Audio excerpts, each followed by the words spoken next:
Hare Krishna Krishna Krishna Hare Hare Hare Rama Rama Rama Hare Hare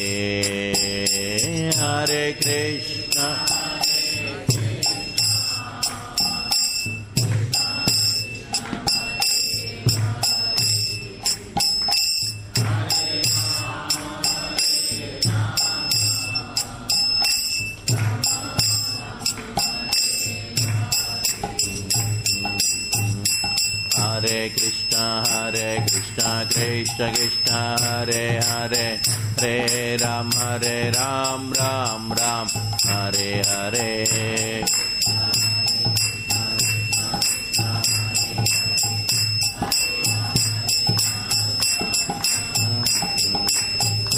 Krishna Krishna Krishna Hare Hare Hare Ram Ram Ram Hare Hare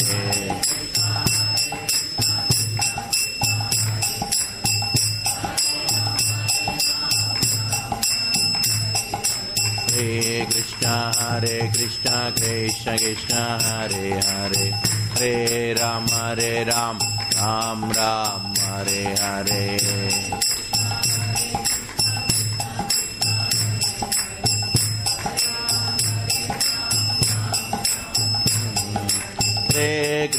Hare Krishna Krishna Hare Hare Hare Ram Ram Ram Hare Hare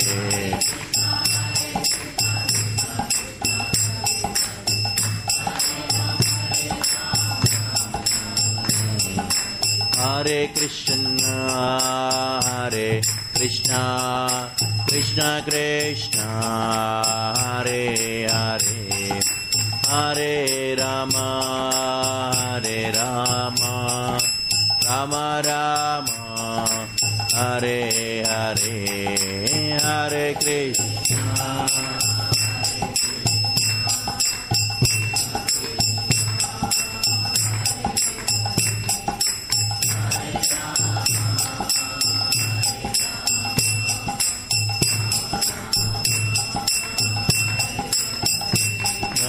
Radha Madhava Radha Madhava Radhe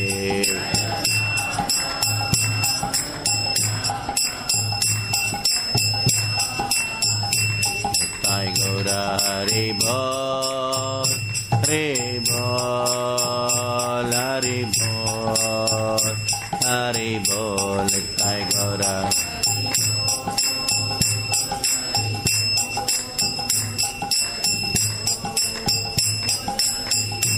Jaya Jaya Prabhupada Prabhupada Prabhupada Prabhupada Jaya Jaya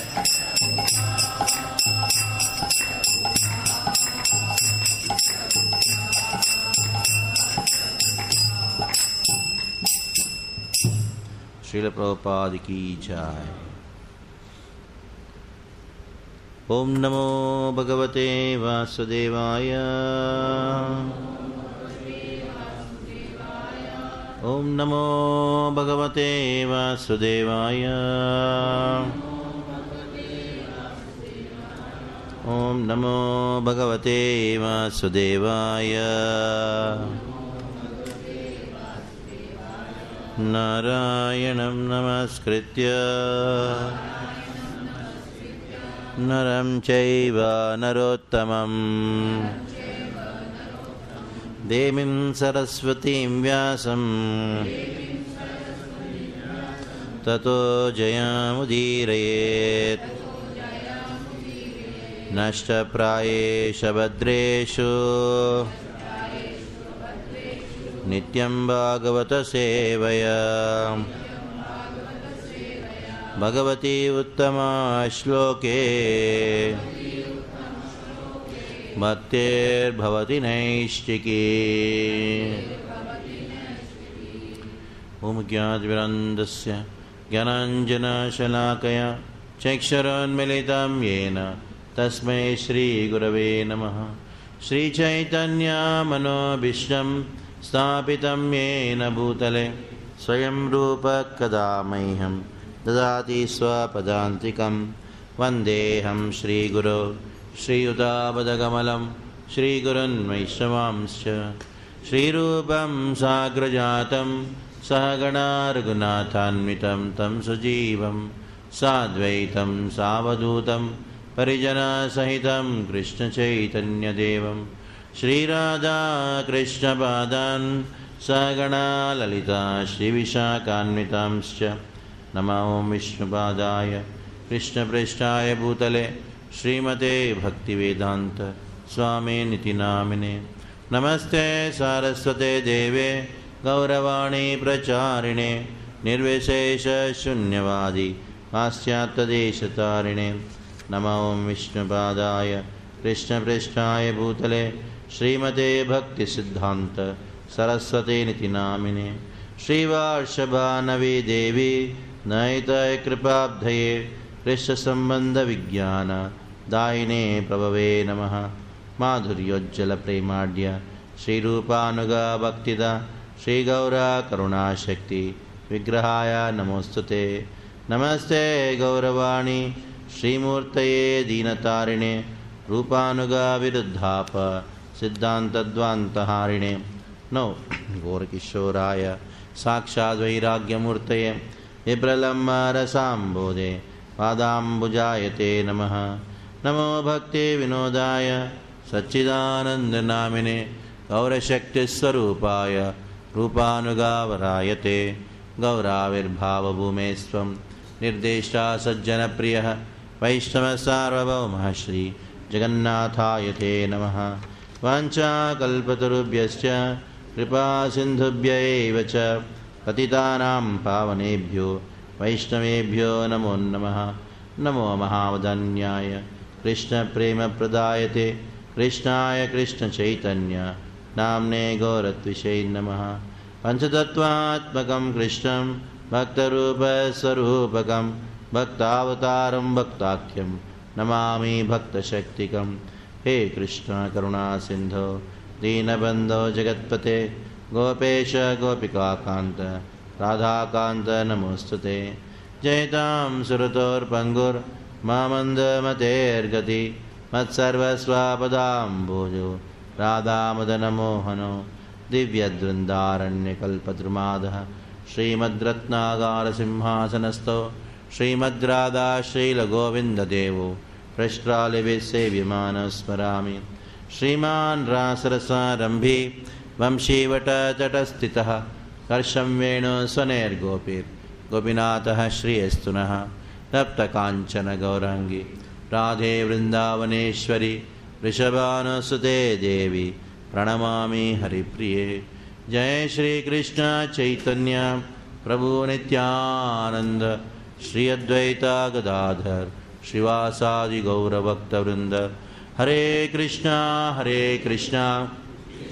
Krishna Hare Hare Hare Ram Ram Ram Hare Hare.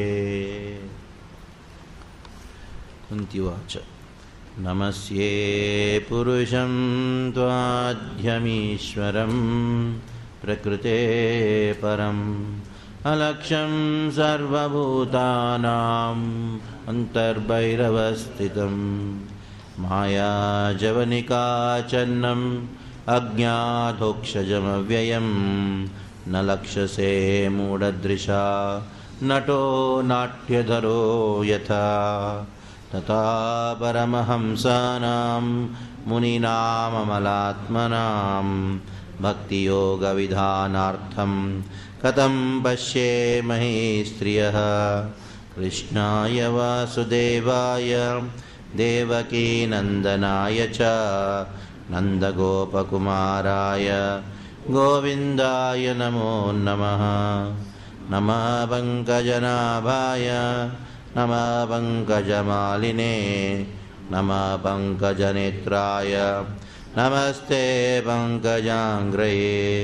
यथा ऋषिकेशकलेन देवकी कंसेन रुद्धातिचिरं सुचार्पिता विमोचिताहं च सात्मजा विभो त्वयैव नाथेन मुहुर्विपद्गणात् विशान्महाग्ने पुरुषाददर्शनात् असत्सभाया वनवासकृच्छतः मृदे मृदेनेकमहारथास्त्रतो द्रौम्यस्ततश्च स्मरेरभिरक्षिता विपदः सन्तुता शश्वत् तत्र तत्र जगद्गुरो भवतो दर्शनं यत्स्यात् अपुनर्भवदर्शनं जन्मैश्वर्यश्रुतश्रीभिरेदमानमदप्पुमान् नैवार्यत्यभिधातुं वै त्वामकिञ्चन गोचरं नमो किञ्चन वित्ताय निवृत्तगुणवृत्तये आत्मारामाय शान्ताय कैवल्यपतये नमः। मन्ये त्वां कालमीशानम् अनादिनिधनं विभुं समं चरन्तं सर्वत्र भूतानां यन्मितकलिः न वेद कश्चित् भगवान् चिकीर्षितं तवेहमानसृणां विडम्बनं न यस्य कश्चित् दयितोऽस्ति कर्हिचित् द्वेषश्च यस्मिन् विषमामतिर्नृणां जन्म कर्म च विश्वात्मन् अजस्या कर्तुरात्मनः तिर्यन्निशिशु यदुषु तदत्यन्तविडम्बनं गोप्या ददेत् विकृतागसिदाम तावत् याते दशाश्रुकलिलाञ्जनसम्भ्रमाक्षं वक्त्रं निनीय भयभावनया स्थितस्य समां विमोह्यति विर्यप्यद्विवेति केचिदाहुरजं जातं पुण्यश्लोकस्य कीर्तये यदोः प्रियस्यान्वावये मलयस्येव चन्दनम् अबरे वसुदेवस्य देवक्यां याचितोऽभ्यगात् दस्त्वं यस्य क्षेमाय वदाय च सुरद्विषां भारावतारण्यन्ये भुवो नावैवो ददौ भूरिभारेण जातो हि आत्मभुवार्तितः भवेस्मिन् क्लिश्यमाणानाम् अविद्याकामकर्मभिः श्रवणस्मरणार्हाणि करिष्यन्निति केचन शृण्वन्ति गायन्ति गृह्णन्त्यभीक्षणसः स्मरन्ति नन्दन्ति तवेहितं जनाः तयेव पश्यन्त चिरेण तावकं भवप्रवाहो परमं पदाम्बुजं यद्यप्यनस्त्वं सकृते प्रभो जीवासति सुहृदोऽनुजीविना एषान्यचान्यद्भवतः पदाम्बुजात् परायणं राजसुयोजितां हसां केवया नामरूपाभ्यां यदुभिः सह पाण्डवा भवतो दर्शनं यर्हि ऋषिकानां निवेशितुः नेयं शोभिष्यते तत्र यतेदानीं गदाधरा त्वत्पदैरङ्किता भाति स्वलक्षणविलक्षितैः इमे जनपदा श्रुद्धा सुखकौषधिविरुद्धः वनाद्रिनिधन्वन्तो हेदन्ते तव वीक्षितैः अथा विश्वेश्वविश्वात्मन् विश्वमूर्ते स्वकेषु मे स्नेहपाशं मिमं चिन्धि दृढं पाण्डुषु विष्णुषु त्वयि मे अनन्यविषया मतेर्मधुपते स्वकृत् रतिमुद्वहता दद्धात् गङ्गेवोदौदन्वती श्रीकृष्ण कृष्ण सखा वृष्णिवृषभानविद्रत् राजन्यवंशदहनानपवर्गवीर्य गोविन्द गोद्विजसुरार्तिहरावतारा योगेश्वराय किल गुरो भगवन्नमस्ते योगेश्वराय किल गुरो भगवन्नमस्ते सर्वशास्त्राब्धिपीयूष सर्ववैदिकसत्फला सर्वसिद्धान्तरत्नाढ्या सर्वलोकैकदृक्प्रदा सर्वभागवतप्राणा श्रीमद्भागवतप्रभो कलिद्वान्तोदितादित्य श्रीकृष्णपरिवर्तित परमानन्दपाठान्या प्रेमवर्षक्षरायते सर्वानंद सर्वसेव्या श्रीकृष्णाय नमोस्तुते। मदैकबन्धो मत्सङ्गिन् रो मद्महाधना मन्निस्तारक मद्भाग्या मदानन्दो नमोस्तुते। असाधु साधुतादायिन्नतिनीचो च तारक अनामुञ्च कदाचिन्मां प्रेम्णा हृत्कण्ठयो स्पृहा। कल हम भगवान के जो वास्तविक तत्व क्या है, स्पेशलिटी ऑफ कृष्ण तत्व क्या है, विशेषता क्या है, वो जानने के बाद हम 4 श्लोकों में भगवान क्यों प्रकट होते हैं उनके अलग अलग कारण को चर्चा किए। जन्म कर्म च विश्वात्मन् अजस्या कर्तुरात्मनः तिर्यन् यदुषु तदत्यंत विडम्बनम तिर्यन् ऋषिषु यादुषु तदत्यंत विडम्बनम। कुंतीवाणी कहती हैं जन्म कर्म च विश्वात्मन्, आप विश्व के आत्मा हो। जैसे आत्मा परिवर्तन नहीं होता है और शरीर परिवर्तन होता है, आप विश्व के आत्मा होने के नाते आपके अंदर भी कोई परिवर्तन नहीं होता है, लेकिन फिर भी अजन्मा होने पर भी जन्म लेते हो, अकर्तु होने पर भी कार्य करते हो। ये तिर्यन ऋषिषु यादोसु तदत्यंत विडंबनम, आपका स्वभाव है। By nature Krishna is bewildering. भौतिकवादी ये जो उनका बिविल्डरिंग पोटेंसी यानी कृष्ण का मोहित करने की जो स्वभाव है उससे मोहित हो जाते हैं और कृष्ण तत्व को नहीं जान पाते, दूर चले जाते हैं। लेकिन भक्त भी मोहित हो जाते हैं, मोहित होकर कृष्ण तत्व को जान लेते हैं। कृष्ण का तत्व ही है ये भक्तों को मोहित करना और आनंद प्रदान करना। जैसे उदाहरण देती है गोप्यादे कृतागसिदामतावत याते दशाश्र कलिलांजन संभ्रमाक्षम वक्त्रम निनीय भयभावनया स्थितस्य समा विमोह्यति, ये भी मुझे मोहित किया। उदाहरण दिया, एक लीला का उदाहरण के द्वारा कुंतीवाणी ने कहा कि आपका स्वभाव है मोहित करना। You bewilder devotees, you bewilder atheists, so bewildering is your nature. मोहित करना आपका स्वभाव है। आप कुछ भी करते हो उसके पीछे एक ही कार्य रहता है, मोहित करना। अभक्तों को मोहित करके भौतिक संसार में वो फंस जाते हैं और भक्त जो हैं वो मोहित होके आपकी प्रेम में डूब जाते हैं। एक है भवसागर, दूसरा आपका प्रेम का सागर।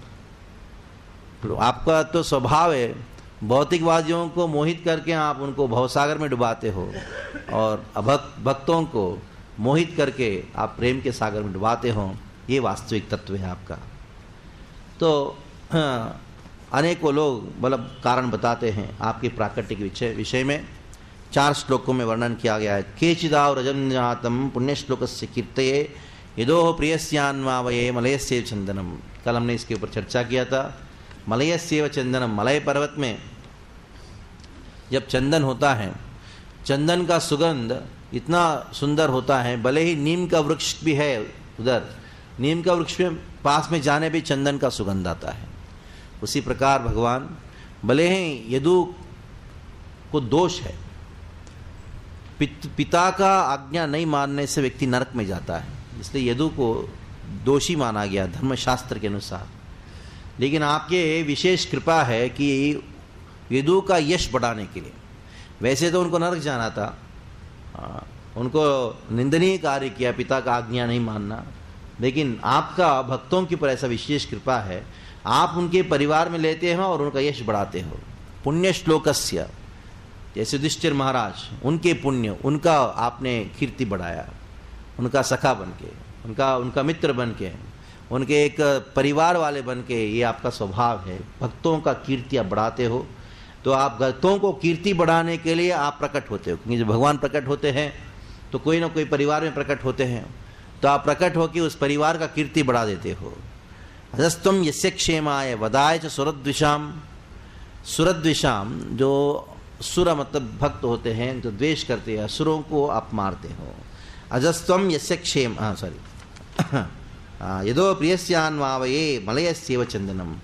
बाद में दूसरे श्लोक में अपरे वसुदेवस्या देवक्याम याचितोऽभ्युपगात्। कल हमने चर्चा किया किस प्रकार अपरे वसुदेव, कुछ लोग कहते हैं नहीं नहीं नहीं, यदु को युधिष्ठिर महाराज की बात नहीं, देवकी और वसुदेव ने याचना किया था, देवकी और वसुदेव याचना किए थे इसलिए भगवान प्रकट हुए, और उनके क्षेम के लिए अनेकों अनेकों असुरों को मारते हैं। बाद में तीसरा कुछ लोग कहते हैं भारावताराण्ये भुवो ना विवोददो सीदंत्या भूरिभारेण जातो यस्य भुवार्तितः ह्यात्म भुवार्तितः, भुव आर्तितः आत्मभू, आत्मभू मतलब ब्रह्मा, ब्रह्मा जी ने प्रार्थना किया था आपकी प्राकट्य के लिए।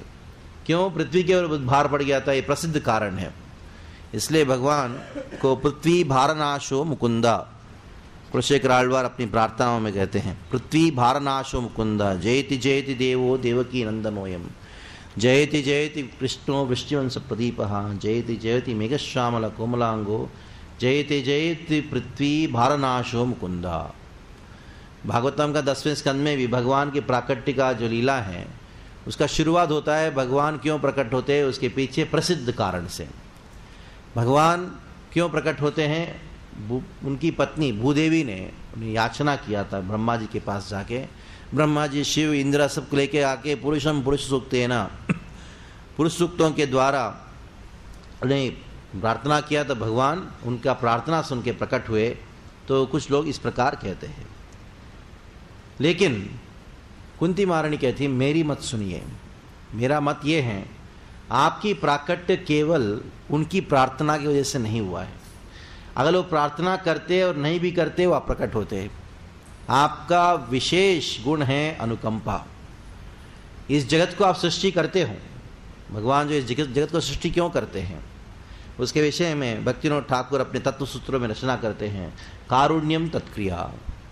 भगवान ये सृष्टि भी अपने अपार करुणा से करते हैं। He does this because of his great compassion. तो आप बोलोगे इतना दुख मिल रहा है ये भगवान की कृपा होता है क्या? हाँ? कुछ लोग बोलते भगवान ने सृष्टि किया ही क्यों है वाई हैज डन दिस, क्योंकि इतना सारा दुख दिया है। लेकिन शास्त्र कहता है कि भगवान ने सृष्टि अपनी अनुकंपा से किया है। He has done this out of great compassion. भगवान के धाम में जब जीव विमुख होते हैं, विमुख कृष्ण विमुख होते हैं, कृष्ण से विमुख हुए जीवों के प्रति दया दिखाने के लिए संसार की सृष्टि किया है। अगर कोई कहे भगवान ने इन जीवों को सजा देने के लिए सृष्टि किया है, गलत है, दया दिखाने के लिए किया है। जैसे एक योग्य राजा वो दंड देता है अपना, कोई चोरी करता है क्या, कोई कुछ गलत कार्य करता है, वो दंड जो है उस राजा का वास्तविक कृपा है उसके ऊपर। जैसे माँ बच्चे को डांटती हैं, वो क्यों डांटती हैं? प्रेम है इसलिए डांटती हैं, प्रेमवश उनके ऊपर दया रहती, अनुकंपा रहती, इसके डांटती हैं। तो इस संसार में जो दुख मिलता है अस्तित्व में भगवान की अनुकंपा है, भगवान की विशेष कृपा है, इसकी वजह से दुख मिलता है। तो जो ये पहचान गया वो तर गया, समझ लीजिए क्या। जैसे भक्तिविनोद ठाकुर कहते हैं कारुण्यम तत्क्रिया, सूत्र है, इसके ऊपर बहुत गहरा रहस्य है। कारुण्य मतलब क्या है? करुणा। तत्क्रिया, क्रिया मतलब वेदों में कभी क्रिया की बात आती है, भगवान की मतलब सृष्टि। His creation, this world has been created out the compassion of the lord. तो ये तो सृष्टि लीला हुआ, वो भी करुणा है भगवान की। 3 करुणा है, एक है सृष्टि लीला, दूसरा है कृपा लीला और तीसरा है चिन्मय लीला। 3 लीलाओं में भगवान का जो चिन्मय लीला होता है, चिन्मय लीला क्या है? वो भगवान की धाम में अपनी लीलाएं करते हैं, नित्य सिद्ध पार्षदों के साथ ही करते हैं भगवान, और अबद्ध जीवों का कोई प्रवेश नहीं है उन लीलाओं में। इसको चिन्मय लीला कहा जाता है। गोलोक वृंदावन धाम में होता है तो चिन्मय लीला होता है। दूसरा है सृष्टि लीला। तो सृष्टि लीला और कृपा लीला वो भगवान किसके लिए करते हैं? बद्ध जीवों के लिए करते हैं। तो सृष्टि कर दिया भगवान ने कृपावश, और बहुत सारा दुख मिल रहा है, लेकिन खाली दुखों को अनुभव करने मात्र से वो जीव का उद्धार नहीं होता है। अगर कोई कहे बस इस संसार में दुख झेलते रहो, एक दिन मुक्ति मिल जाएगा, समय के हिसाब से अपने आप मुक्ति मिल जाएगा, कुछ लोगों का ऐसा मंतव्य है। जैसे कोई माता पिता जो है, जब बच्चा कुछ गलत कार्य करता है तो उनको डांटने जाते, कुछ लोग बोलते अरे चिंता मत करो, ये तो बचपना है, अपने आप सुधर जाएगा। अपने को सुधरता नहीं है, उनको ठीक करना पड़ता है। शिक्षा के द्वारा व्यक्ति सुधरता है। By time nothing happens, only degradation happens. तो हमारा प्रयास होना चाहिए सुधरने का। तो इसलिए भगवान क्या करते हैं, वो सृष्टि करने के बाद उस सृष्टि के अंदर प्रवेश करते ही कम्स दिस वर्ल्ड। और किसके लिए आते हैं, वो आते हैं बद्ध जीवों को उद्धार करने के लिए आते हैं।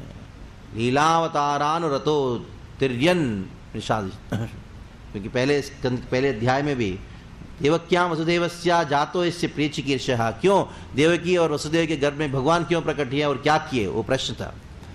तो देवकी और वसुदेव के गर्भ में प्रकट होने का यही कारण है भगवान का, ताकि बद्ध जीवों को आकर्षित करें, to attract the conditioned souls.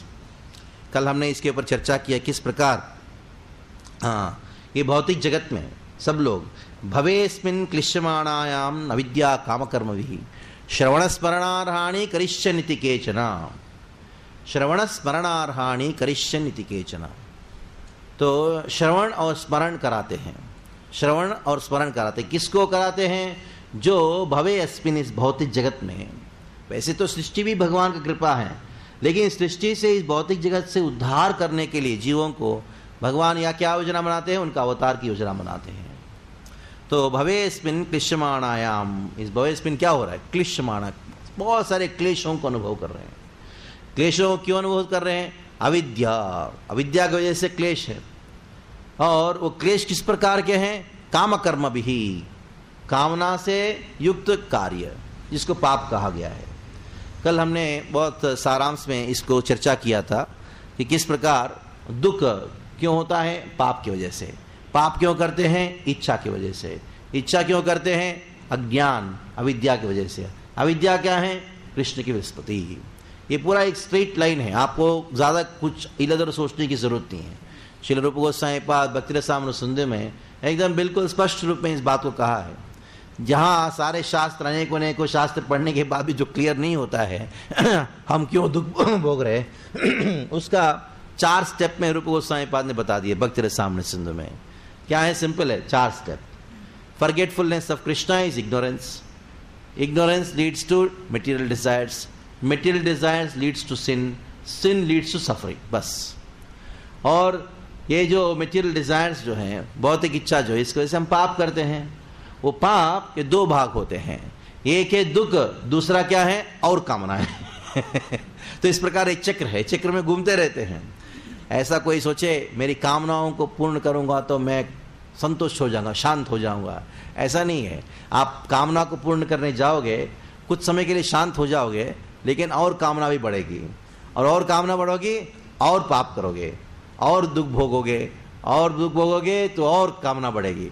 ये ऐसे एक प्रकार का एक चक्र है जिसके अंदर कोई अंत नहीं है उसका।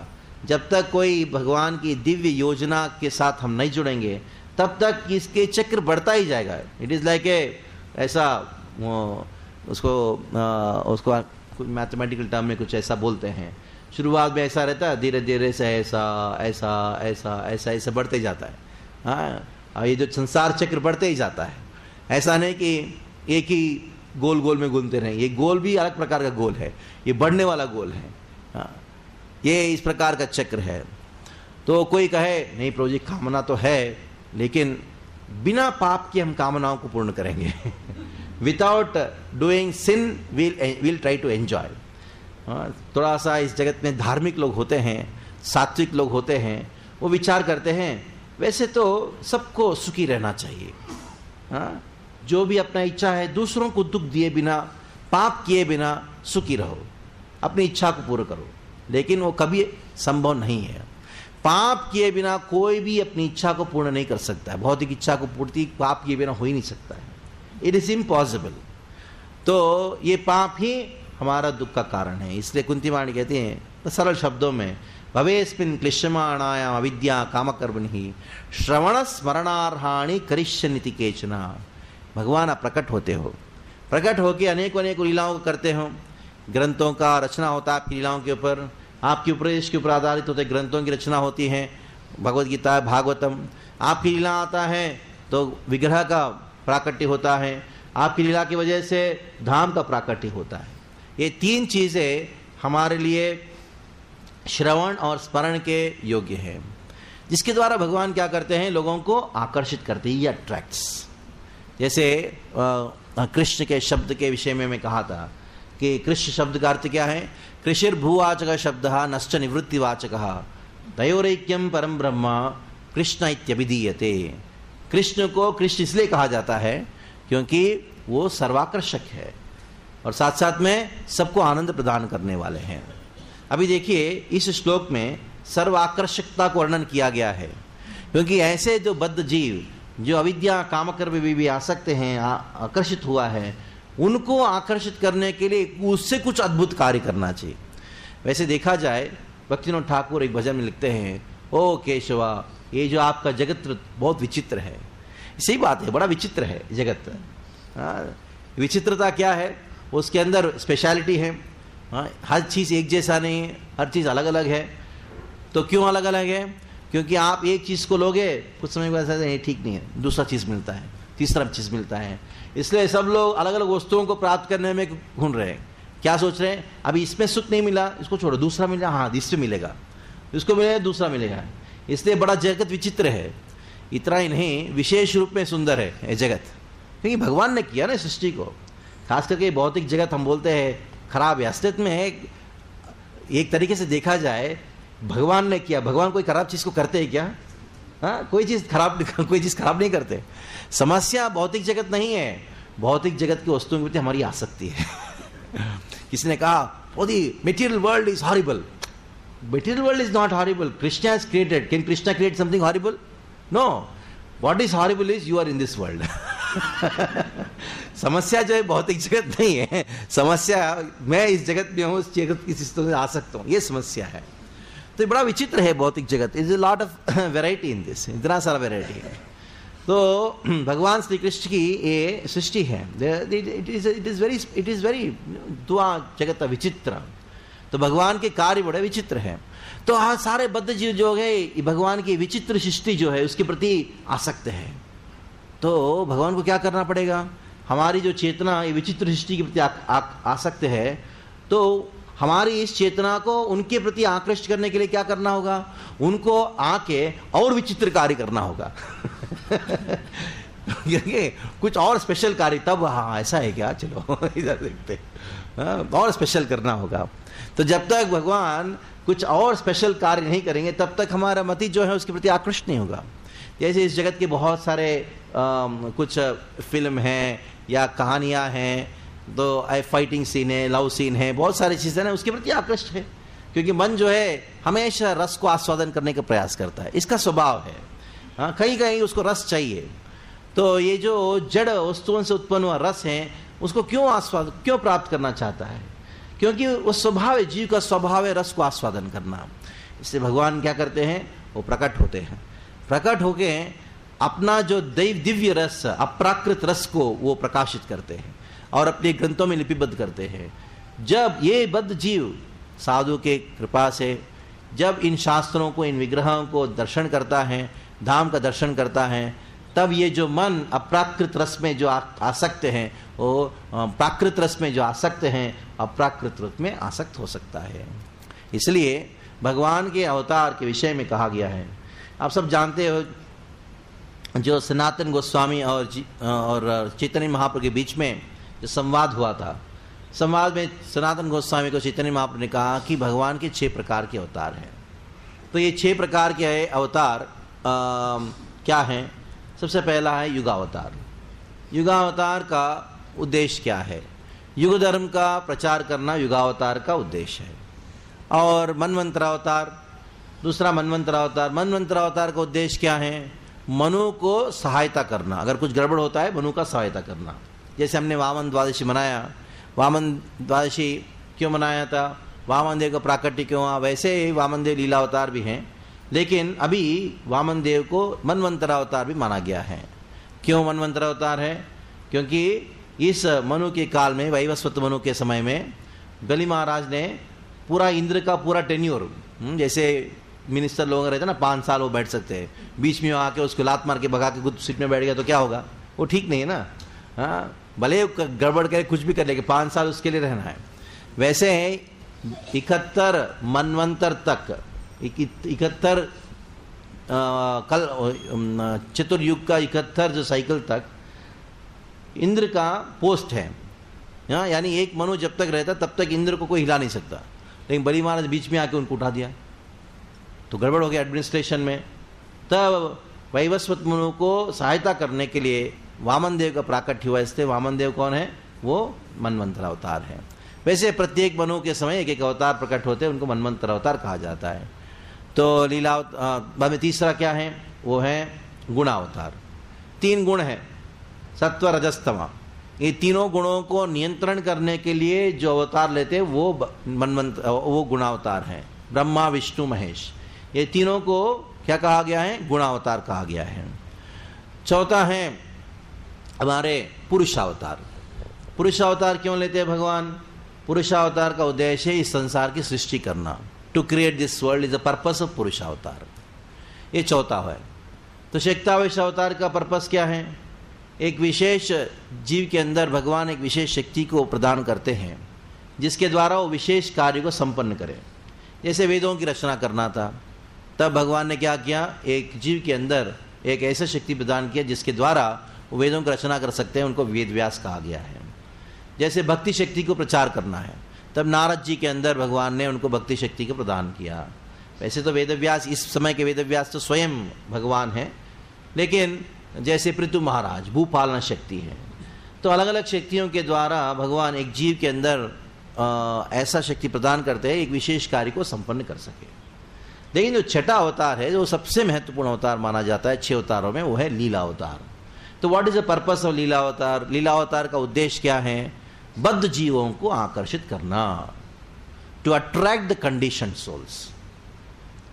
यही लीला अवतार का उद्देश्य है। असलियत में जब कोई प्रचार करने जाता है, असलियत क्या कर रहा है? हम लोग भगवान श्री कृष्ण के प्रति उनको आकर्षित कर रहे हैं, बद्ध जीवों को आकर्षित कर रहे हैं। असलियत में हर प्रचार को हमेशा उद्देश्य ये ध्यान में रखना चाहिए कि हम बद्ध जीवों का मन जो भौतिक चीज़ों के प्रति आकर्षण है, उस आकर्षण को कृष्ण के प्रति कैसे मोड़ा जाए, इसी को प्रचार कहा जाता है। This is called preaching Krishna consciousness. हाँ, ऐसा नहीं कि किससे हमने कुछ कर दिया, कार्य कर दिया। हाँ नहीं, this actually you are converting लोगों की जो मति हैं, जो अप्राकृत रस के प्रति या प्राकृत रस के प्रति आकर्षण है, प्राकृत वस्तुओं के प्रति आकर्षण है, बहुत जड़ वस्तुओं से प्रति आकर्षण है, उसको मोड़ रहे हैं। जैसे बच्चों को स्वाभाविक है, उनका ऐसा मन है कि कार्टून देखने का मन करता है कि नहीं, तब उनको क्या करेंगे? वो कृष्ण लीला को कार्टून के रूप में प्रस्तुत करेंगे, तो दिन भर वही देखता रहेगा, है कि नहीं?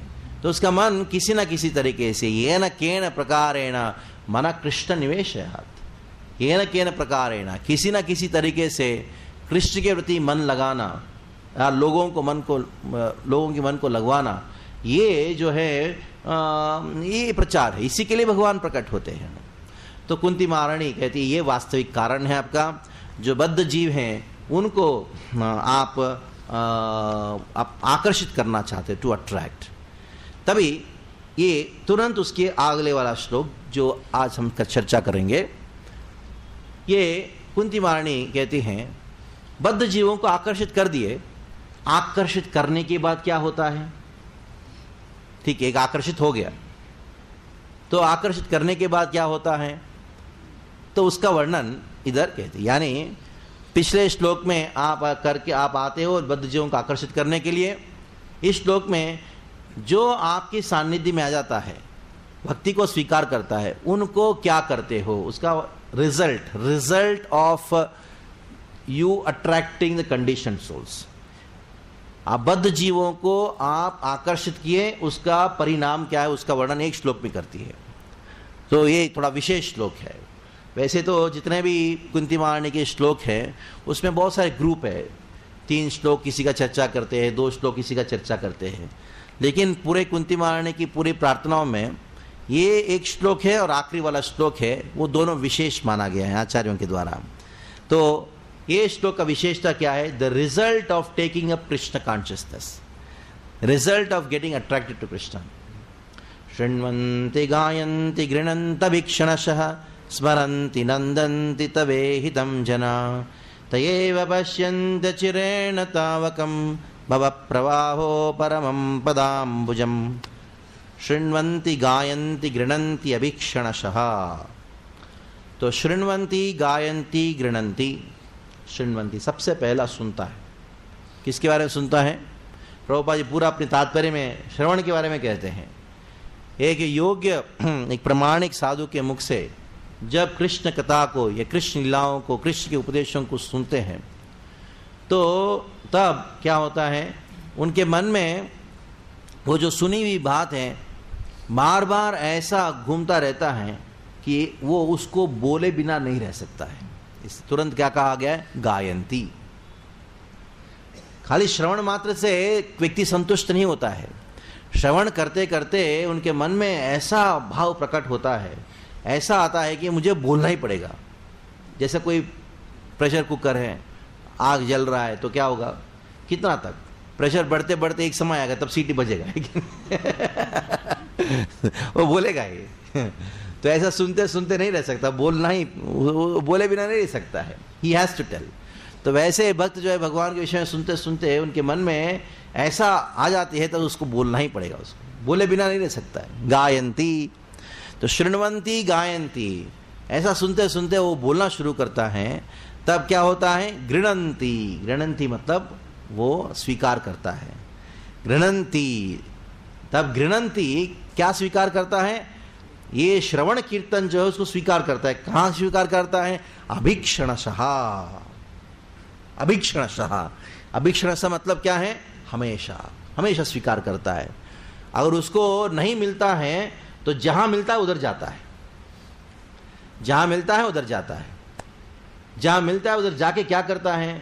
अगर सुनने का मौका मिलता है तो सुनता है, अगर बोलने का मौका मिलता है तो बोलता है अगर कोई सुना रहा है तो सुन लेता है, और कोई नहीं सुना रहा है तो सुनाता है तो ये भक्त का स्वभाव है। हाँ, शृण्वन्ति गायन्ति गृणन्ति अभीक्षणशः। यह अभीक्षणशः शब्द बहुत महत्वपूर्ण है। कैसे श्रीपाद वल्लभाचार्य एक उदाहरण देते हैं कि एक व्यक्ति को मान लो कोई चीज का रस उत्पन्न हुआ, उसको अच्छा लगा, तो उसको प्राप्त करने के कहीं भी जाता है, उसको प्राप्त करने के लिए कहीं जाता है। मान लीजिए किसी को एक स्वादिष्ट व्यंजन किसी ने आपने किसी को खिला दिया आपके घर में, है कि नहीं? तो ऐसे ही आया था या उनके घर में जाके आपने खिलाया तो उसको बहुत अच्छा लगा, तो क्या करता है वो कहाँ मिलता है वो ढूंढ ढूंढ के जाएगा। पहली बार तो उसके पास आया था कोई, बाद में क्या है उसको ढूंढने के लिए वापस जाएगा। ऐसा तो होता है कि नहीं? पहली बार क्या होता है, भक्त लोग जाके किसी घर में जाके प्रोग्राम करते, कीर्तन करते, कथा करते, बाद में उनको अच्छा लगता है तो मंदिर आना शुरू करता है वो ढूंढता है कहाँ है मैं जाके ढूंढूं। तो इसलिए अभीक्षणशः श्रवणम कीर्तनम, बाद में गृणन्ति, वो स्वीकार करता है। कितना, कैसे स्वीकार करता है? जहां कहीं भी मिले उधर जाता है, उधर जाके सुनने के लिए, सुनाने वाला है तो सुनता है और नहीं सुनाने वाला तो कीर्तन करता है। ये उसका स्वभाव बन जाता है। और ऐसा करते करते स्मरन्ति, 24 घंटा कृष्ण की लीलाओं का स्मरण होता रहता है। स्मरन्ति नंदन्ति, वो स्मरण में हमेशा आनंदित होता है। किसको, किसका स्मरण करता है? तवे हितम जनाः। तवे, तव मतलब आपके, ई हितम मतलब आपके जो द्वारा किया गया जो कार्य है, तो वैसे चीजों स्मरण करता रहता है। तवे हितम जनाः स्मरन्ति नंदन्ति तवे हितम जनाः। तो वैसे जनाः, तयेव मतलब वैसे लोग ही, तवे हितम सएव पश्यन्ति। ऐसा करते करते क्या होगा? वो पश्यन्ति, वो देखते हैं। क्या देखते हैं? पश्यन्ति तयेव पश्यन्त चिरेण तावकं भव प्रवाहो परमं पदाम्बुजम। पश्यन्ति पदाम्बुजम, पदाम्बुजम मतलब क्या है? आपकी चरण कमलों को देखते हैं। तयेव पश्यन्ति पदाम्बुजम, कब देखते हैं? अचिरेण। अचिरेण मतलब तुरंत देखते हैं, दे सी इट इमीडिएटली, तुरंत। अचिरेण मतलब तुरंत देखते हैं, अचिरेण ना, उनको लंबा समय रुकने की जरूरत नहीं है। अचिरेण, जैसे भागवतम में आपने सुना तत्क्षणात्, ये शब्द है अचिरेण। अचिरेण तावकम तावकम भव प्रवाहो परमं परम। तो जैसे आपका चरण कमलों का दर्शन होता है तो भव प्रवाहो परमम, ये भवसागर जो है तुरंत उनका नाश हो जाता है, उनको अस्तित्व में भवसागर से मुक्त हो जाते हैं। यानी दूसरे शब्दों में कुंती महारानी कहती हैं, आप प्रकट होके बद्ध जीवों को आकर्षित करके आपकी लीलाओं में ऐसे मग्न कर देते हो, तो वो उनको उसी समय भवसागर समाप्त हो जाता है। उनको ऐसा जरूरत नहीं मरने के बाद आपके धाम में जाएंगे, वो कोई उसका कोई आवश्यकता नहीं है। अचिरेण तावकम भव प्रवाहो परमम, भव प्रवाहो परम तो तुरंत भव प्रवाह भव सागर से परे हो जाते हैं। क्यों? आपके चरण कमलों को दर्शन हो जाता है। यानी मरने की आवश्यकता नहीं है भक्तों को, मृत्यु के बाद भगवान की धाम में जाना, ये सब चीज की आवश्यकता नहीं है।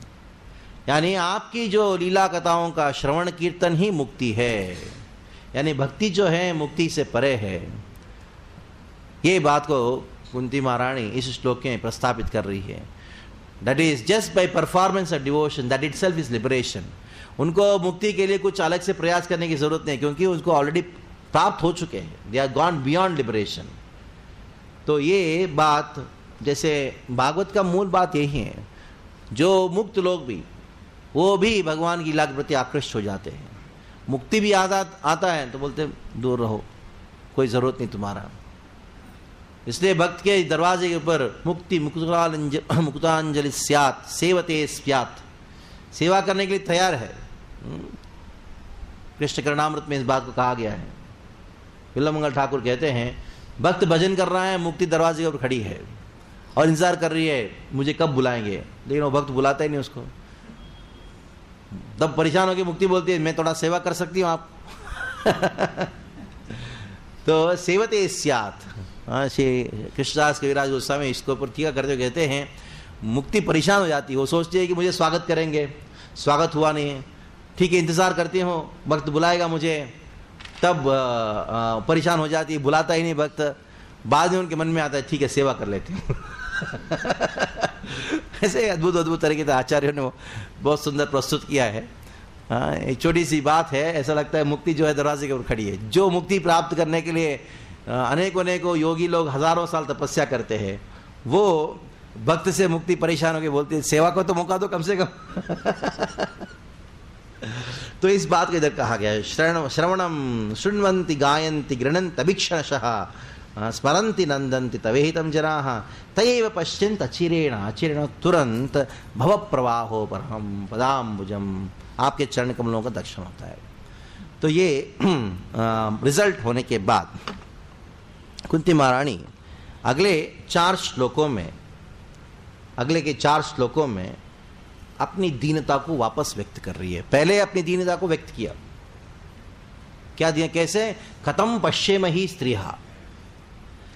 तो जैसे भक्ति का महिमा को वर्णन किया, पहले क्या भगवान की महिमा को वर्णन करने के बाद दीनता हुई। अभी इधर जैसे भक्ति का महिमा को वर्णन किया, तुरंत कुंती महारानी का कंठ गदगद हो गया। गदगद होते हुए अपनी नम्रता को व्यक्त कर रही है, अपनी दीनता को व्यक्त कर रही है, क्योंकि वापस स्मरण हुआ, हे भगवान आप जा रहे हो, मत जाओ ना, आप मत जाओ। ये बात को बताने के लिए ये 4 श्लोक उच्चारण कर रही है। अभी एक बुआ होने के नाते भतीजे को बोल सकती है जाने का नहीं है, ऐसा बोल सकती है। लेकिन अभी कृष्ण स्वतंत्र है, कृष्ण तत्व को जानती भी है। अगर यशोदा होता तो बोल देती कहीं जाने का नहीं, बैठो शांति से। अभी कृष्ण स्वतंत्र है, वो जा सकते हैं, कहीं भी जा सकते हैं। कुंती महारानी जानती है इस बात को। तो वैसे जो स्वतंत्र व्यक्ति को अगर निवेदन करके अपनी दीनता के द्वारा उनका हृदय परिवर्तन किया जा सकता है, इसलिए दीनता को व्यक्त कर रही है कि आप्यजनस्त्वं सकृते हित प्रभो चिहासते सुहृदो जीविनः येषां न चान्यद् भवतः पदाम्बुजात् परायणं राजसु योजितां हसाम। तो कुंती महारानी कहती है,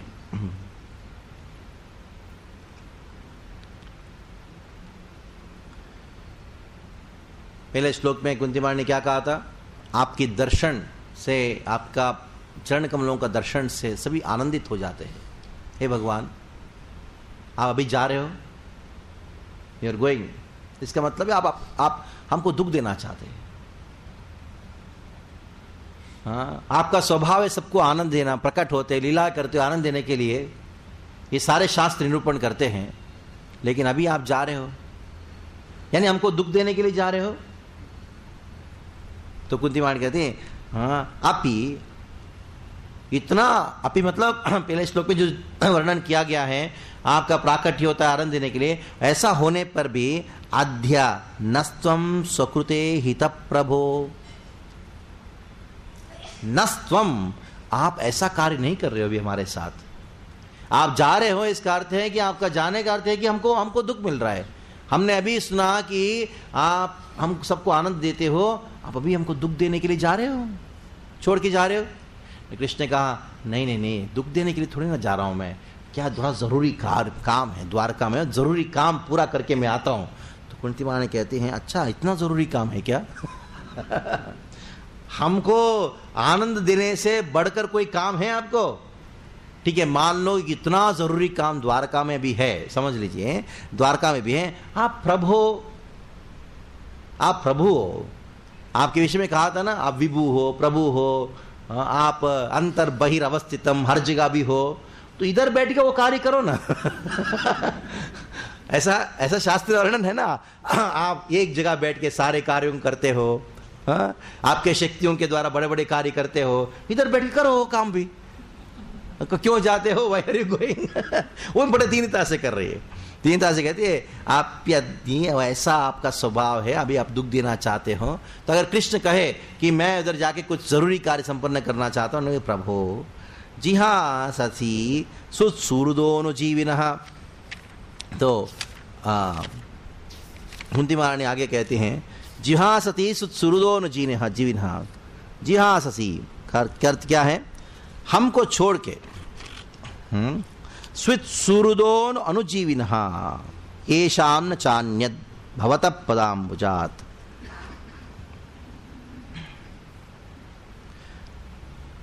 खास करके आप हमको ये अवस्था में छोड़ रहे हो। पहले चले गए तो ठीक था, पहले आप चले गए होते तो ठीक था, हमारा साथ रहे, हमारे साथ खाए पिए, हमको रक्षा की, इतना सब कुछ करके आप जा रहे, ये ठीक नहीं है। मान लो कि कोई एक व्यक्ति को घर में बैठाया आपने, रोज एकदम बिल्कुल अच्छी से बढ़िया प्रसाद खिलाया, सब कुछ खिलाया एकदम बिल्कुल, अचानक से एक दिन बोलोगे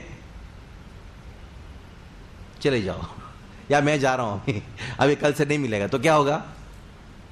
अरे पहले अच्छा था, ये सब खिला के पिला के मुझे इसका आदत दिला के क्यों जाते हो? है कि नहीं? हमको आप हमारे साथ रहे, रक्षा किया, साथ पे इतना आदत डाल दिया। किसका आदत डाला है?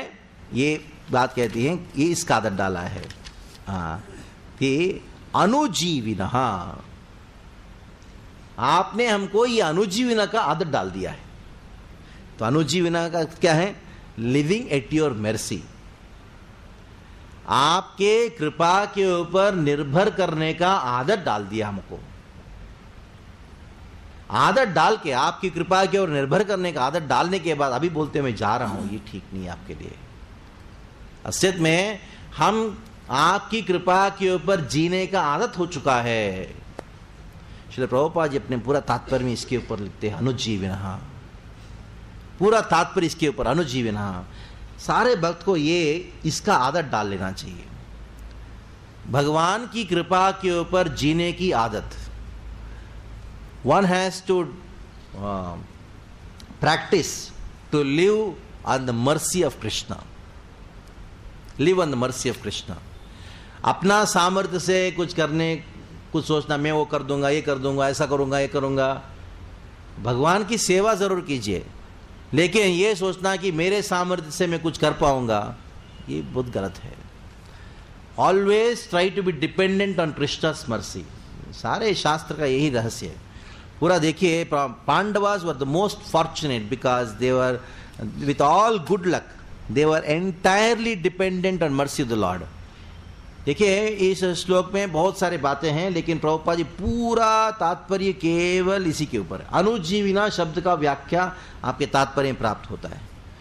तो वर वेरी फॉर्चुनेट, पांडवों का क्या सौभाग्य था कि वो कुंती वो विकृष्ण के कृपा के ऊपर पूर्ण निर्भर करने का उनका आदत हो चुका था।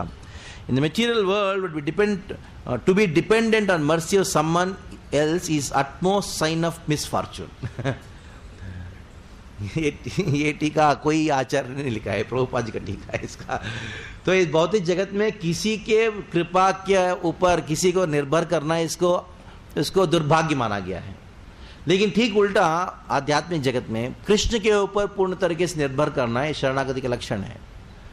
जैसे बच्चा माँ के ऊपर निर्भर करता है, तो उसी प्रकार एक भक्त को भगवान के ऊपर निर्भर करना ये बड़ा सौभाग्य माना गया है।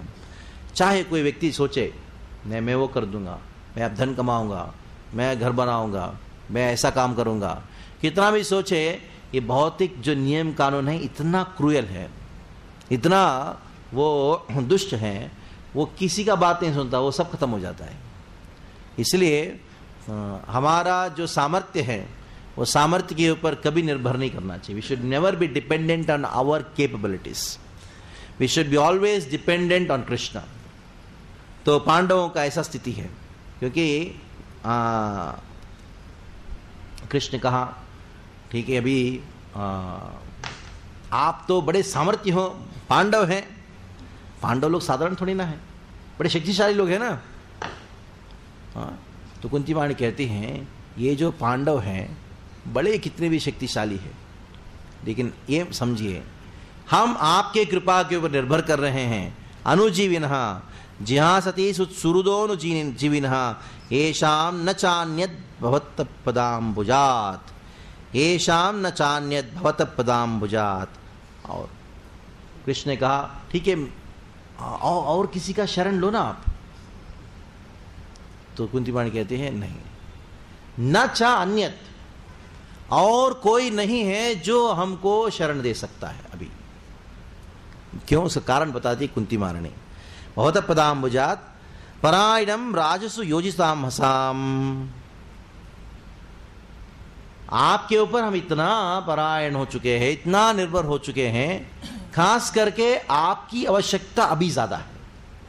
कुंती महारानी क्षत्रिय है, क्षत्रिय लोग पूरा, खासकर क्षत्रिय स्त्रियां होती हैं वो पुरुषों से ज्यादा बुद्धिमान होती है। क्षत्रिय और वैश्य की परिवार की जो स्त्रियां होती हैं उनके जो पतियों से, उनकी पुरुषों से ज्यादा बुद्धिमान होती है। ब्राह्मणों में ऐसा नहीं होता है, ब्राह्मणों में पुरुष ज्यादा बुद्धिमान होता है, ऐसा वर्णाश्रम में ऐसा ऑब्जर्व किया गया है। इसलिए आप देखिए वैश्य परिवारों में जो पैसे जो इकट्ठा करना या उसको संभालना, उसकी चाबी जो है वो स्त्री के पास रहता है ये ऐसा प्राय।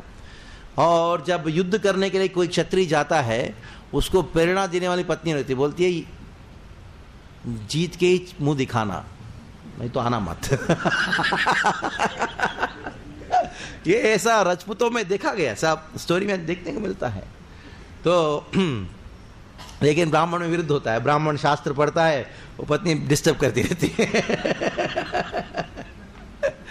तो कुंती महारानी प्रभुपाद इसको लिखते वो इसका प्रेयर्स में, रुक्मिणी के प्रेयर्स में, रुक्मिणी अपने पत्र में लिखती है भगवान को, हे भगवान आके मुझे लेके जाओ।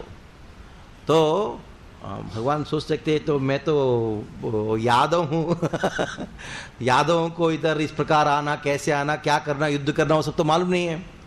तो रुक्मिणी देवी कहती हैं मैं बताती हूँ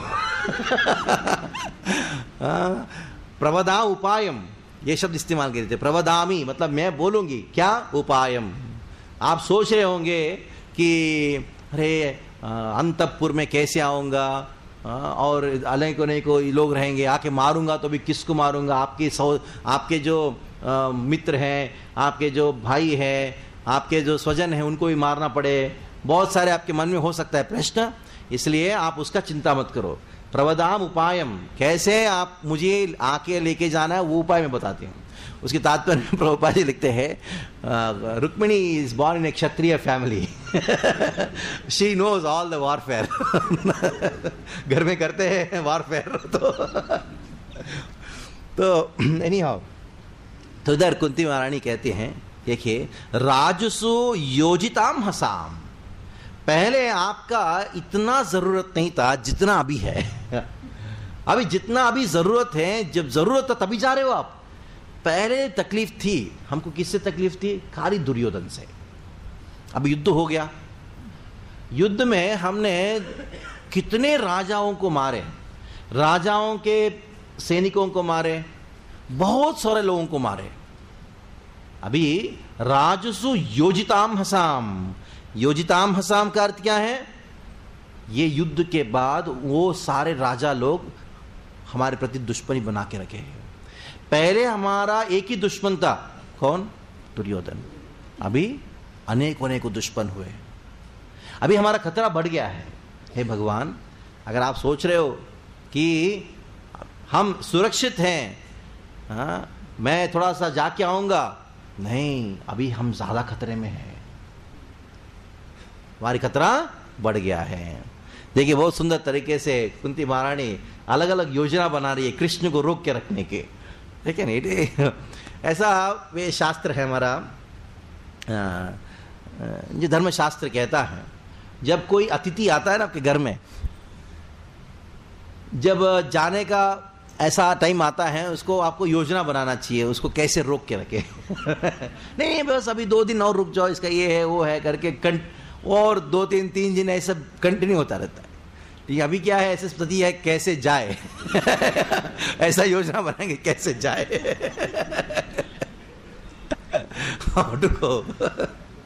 अभी कुंती महारानी योजना बना रही है, अभी बहुत सारी योजना बोल रही है कि बहुत सारे कारण बताइए आपको क्यों नहीं जाना चाहिए, why you should not go. दीन भाव से अपने आप को व्यक्त कर रही है। योजिताम हसम, अभी हमारा खतरा ज्यादा है, we are more in trouble now, more danger ज्यादा है। अगर आप सोचोगे हम सुरक्षित है, नहीं, हमारा सुरक्षा नहीं है। नहीं, कृष्ण कहेंगे नहीं नहीं नहीं, आप उसका चिंता मत करो, जब भी आपको कोई खतरा है ना, मैं तुरंत पहुंच जाऊंगा, तुरंत पहुंच जाऊंगा, मुझे जाने दो। तो कुंती महारानी कहती हैं, इतना दिन आप हमारे साथ रहे, इतना दिन हमारे साथ रहे, अगर आप चले जाएंगे ना, अभी चाहेंगे ना, लोग क्या कहेंगे मालूम है? देखा ये पांडव लोग जब जरूरत था तब कृष्ण को रखा, अभी जरूरत नहीं था ना, भेज दिया। जरूरत था तो भेज दिया। केवया नाम रूपाभ्याम यदुवी सह पांडवा भवतो दर्शनम यही ऋषिका नाम इवेशित हो, कि हमारा जो नाम है और यश है, as the name and fame, हमारा जो यानी पांडवों का केवया नाम रूपाभ्याम, केवया नाम रूपाभ्याम, नाम मतलब हमारा जो यश है, और रूप करते हैं कि हमारी सामर्थ्य है, हमारा यश और सामर्थ्य। इधर रूप का अर्थ सामर्थ्य, क्योंकि क्षत्रिय का रूप सामर्थ्य से तुलना किया जाता है। इधर नाम मतलब फेम, यश। हमारा नाम और रूप, नाम और रूप जो है, यदुभिः सह पांडवा, यदुभिः सह पांडवा, नाम और रूप ये यदुभिः और पांडव दोनों का कैसा है? वो आपके वजह से है। पांडवों का, यदुओं का, दोनों का यश जो है, सामर्थ्य जो है, आपकी वजह से है। अगर आप चले जाओगे, आप चले जाओगे, ये दोनों चले जाएगा, कोई हमको पूछने वाला नहीं है। पांडवों के विषय में चर्चा क्यों करते हैं? क्योंकि कृष्ण उनके साथ में है। आप सबको मालूम है, कुंती महारानी कहती हैं, आपको मालूम है ना सामर्थ्य, अर्जुन का सामर्थ्य। जैसे महाभारत युद्ध समाप्त हुआ तो कृष्ण ने कहा अर्जुन को उतरो, अर्जुन ने कहा आप पहले उतरिए ना, तो भगवान ने कहा मैं जो कहता हूं सुनो ना प्रो। तो अर्जुन बोला ठीक है मैं उतरता हूं, वे उतरे। बाद में कृष्ण रथ उतरे, जैसे उतरने के बाद क्या हुआ, पूरा धूल धूल हो गया वो रथ, धूल, राग भी नहीं, धूल हो गया था। तब अर्जुन समझा क्यों है। अर्जुन ने पूछा क्या है, तो ना कृष्ण ने कहा यही अवस्था था, मैं बैठा था इसलिए ऐसा टिका हुआ था। सब खत्म हो गया, इसलिए मैंने किया, मैंने मारा, सब खत्म हो जाता। अर्जुन का ये अवस्था हो गया था ना। बाद में कृष्ण चले जाने के बाद जब वो द्वारकापुरी गए थे कृष्ण की पत्नियों को रक्षा करने के लिए, तो उनको पत्नियों को सुरक्षित लेके आ रहे थे। रास्ते में क्या हुआ, कुछ बिल जाति के लोग है ना, कुछ ऐसे हंटर्स, ऐसे उनको क्षत्रिय थोड़ी ना, वो साधारण सा हंटर्स है, इधर उधर जानवरों को मारने वाले हैं, वो परास्त कर दिया अर्जुन को। ऐसी स्थिति होगी अर्जुन को। तो कुंती महारानी इस बात को कहती हैं, केवया नाम रूपाभ्याम यदुभिः सह पांडवा, यदु वंश के लोग हैं, पांडव हैं, इन दोनों का यश और दूसरा क्या है, सामर्थ्य, ये आपके ऊपर निर्भर करता है। और एक उदाहरण देती है, कैसे, भवतो दर्शनम यर्हि, आपके दर्शन के वजह से ही हमारा सामर्थ्य, हमारा यश है। आप हमारे साथ में, इसलिए लोग पूछते हैं हम कौन हैं। अगर आप चले जाएंगे तो कोई नहीं पूछेगा। तो कैसे, एक उदाहरण देती, सुंदर उदाहरण देती है। क्या उदाहरण दे रही है, ऋषि का नाम इवेशितुः, जैसे आत्मा शरीर में रहता है तब तक ये शरीर को कोई पूछता है, ठीक है ना। जैसे वो आत्मा शरीर से निकल जाती है, कोई पूछता है शरीर को। जो शरीर के साथ पालन पोषण किया, उससे वही व्यक्ति सोचता है जिसको जला दे, उसको जला दे। कोई वो पूछने की बात तो छोड़ो, उसको जला देंगे। तो as the name and fame of a particular body is finished with the disappearance of the spirit soul, जैसे आत्मा चली जाती है तो शरीर का कोई काम नहीं रहता है। इसलिए हे भगवान, आप हमारी आत्मा हो, यू आर आवर सोल। अगर आप चले जाएंगे तो हमारा सब कुछ नष्ट हो जाएगा। आप ये सोच रहे हो कि अभी युधिष्ठिर महाराज राजा बना है, अभी आपको कोई चिंता नहीं है, ठीक है, कोई तकलीफ आती तो मैं आ जाता हूं। तकलीफ तो यही है कि आप जा रहे हो आप जाओगे, बाद में कोई तकलीफ आएगा, वो तो बात की छोड़िए, तब मैं आऊंगा, ये नहीं है। यही तकलीफ है कि आप जाओगे, क्योंकि आप जाओगे तो ये सब खत्म हो जाएगा हमारा। तो आगे कुंती महारानी कहती हैं, नेयम शोभिष्यते तत्र यथेदानीं गदाधरा त्वत्पदैरंकिता भाति स्वलक्षण विलक्षितैः। ठीक है, हमारी बात तो छोड़ो, प्रजा के बारे में तो चिंता कीजिए। युधिष्ठिर महाराज अभी राजा है, राजा का कर्तव्य होता है सारे प्रजा को समृद्ध रखना। हम सहन कर लेंगे, ठीक है, आपका विरह का बात को सहन कर लेंगे, लेकिन युधिष्ठिर महाराज के कर्तव्य है सारे प्रजा को खिलाना, समृद्ध, राज्य समृद्धि, राज्य की समृद्धि होना चाहिए। लेकिन आप इस राज्य से चले जाएंगे तो क्या होगा, ये राज्य की समृद्धि भी खत्म हो जाएगा।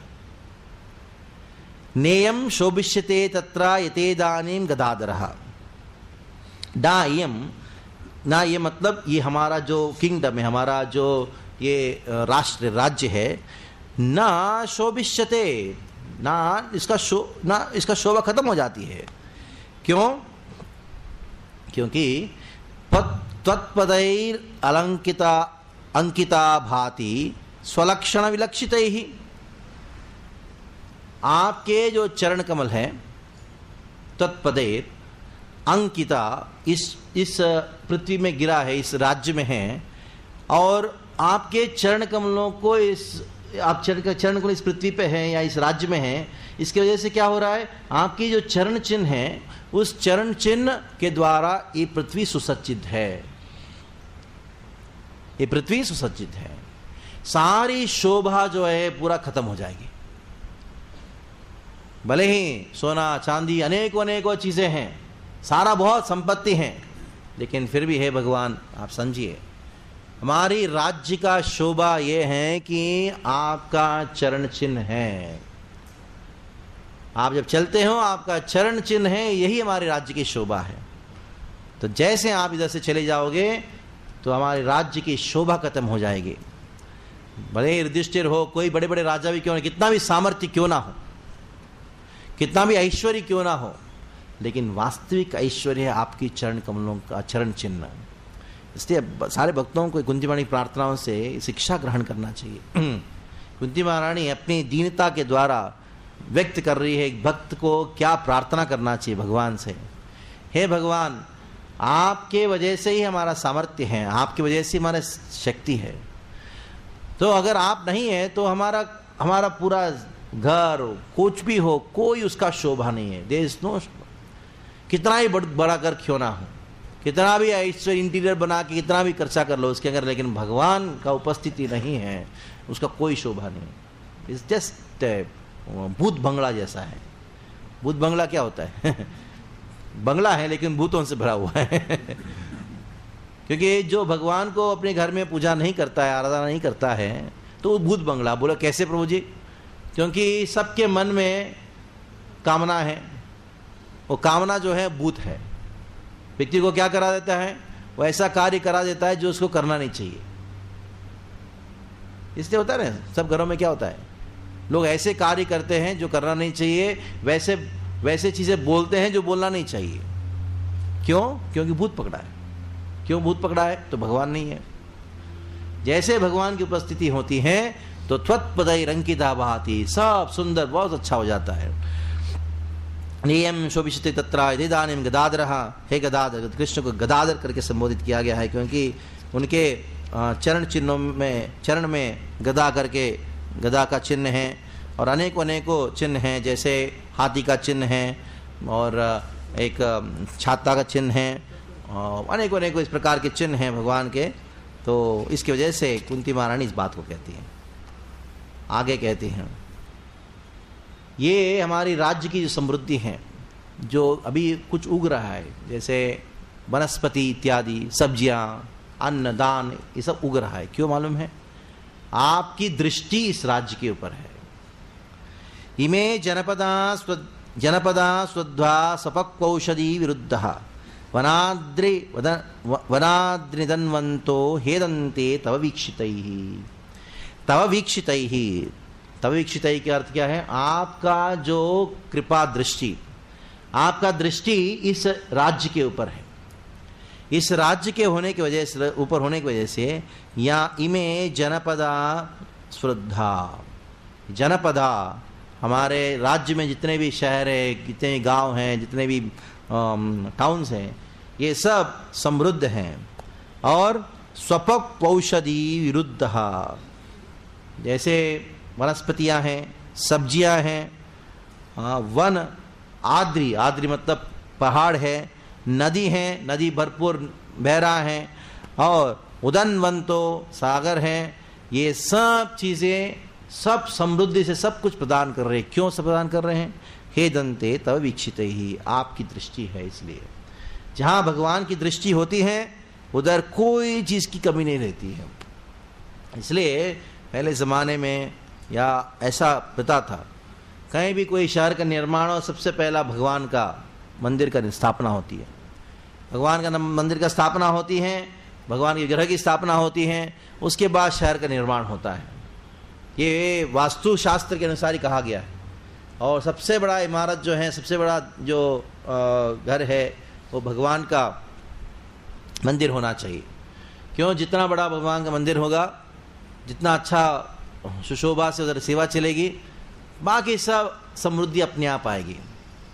लेकिन जो असुरी समृद्धि जो है वो दुख देने वाली है।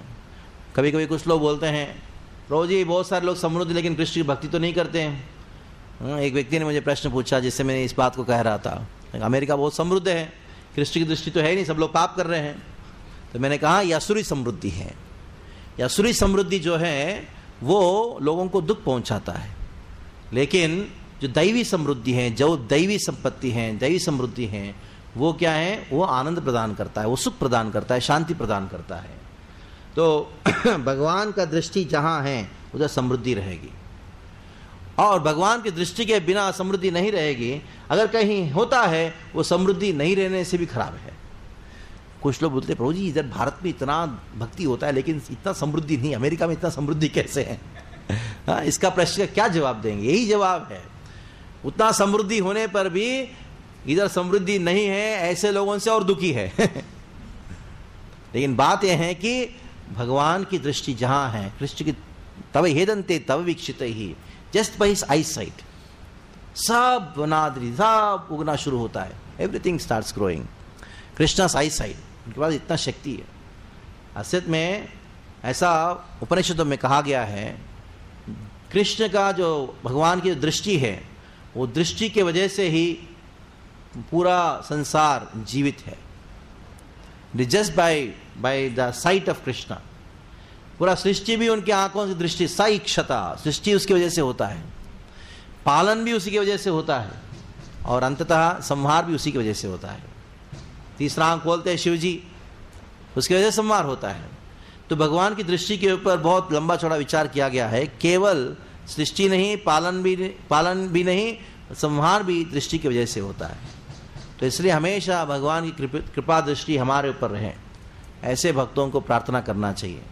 तो कुंती महारानी ये 4 श्लोकों में अनेकों तरीके से वो समझा रही है, हे कृष्ण अभी आप मत जाओ। क्यों? अभी हमको सबसे जरूरी आपको। अगर आप सोचोगे, क्योंकि अभी ज्यादा खतरा है हमको। दूसरा, आप सोचोगे जब खतरा है तुरंत आ जाऊंगा, नहीं, आप जैसे जाओगे तो हमारा सारा यश समाप्त हो जाएगा, हम मरे हुए जैसे हो जाएंगे। और तीसरी बात, हमारी राज्य की शोभा पूरा खत्म हो जाएगी, क्योंकि आपका चरण चिन्ह वो सुशोभित नहीं रहेगा। ठीक है, आप बोलोगे नहीं नहीं क्या शोभा, क्या जरूरत है शोभा की, खाना पीना तो मिल जाएगा ना लोगों को, वो भी बंद हो जाएगा अगर आप चले जाओगे, क्योंकि सारे नदियां बहना बंद हो जाएगी, पानी सूख जाएगा, और आप वनस्पतियां उगना बंद हो जाएगी। इसलिए हे कृष्ण, मेरा एक मान्यता है, मेरा एक निवेदन है, आप मत जाओ, डोंट गो। अभी ये 4 श्लोकों में मत जाओ करके प्रार्थना करने के बाद कुंती महारानी 2 श्लोकों में, आगे की 2 श्लोकों में वो कहती हैं कि मेरी क्या इच्छा है, अपनी इच्छा को प्रकट कर रही है 2 श्लोकों में, आगे 2 श्लोकों में। तो इस प्रकार हमने कुंती वाणी प्रार्थनाओं को ऑलमोस्ट एंड तक पहुंचे। 3 श्लोक बाकी हैं, 3 श्लोकों को हम कल चर्चा करने का प्रयास करेंगे। तो कुंती वाणी की प्रार्थनाओं में ये 3 श्लोकों को चर्चा करने के बाद फिर सारांश में हमने जो भी इन प्रार्थनाओं का जो सेक्शंस चर्चा किया, जो अमुक बातें हैं, उसको भी चर्चा करने का हम कल प्रयास करेंगे। कुंती महारानी की, श्रीमद् भागवतम की, श्रील प्रभुपाद की जय।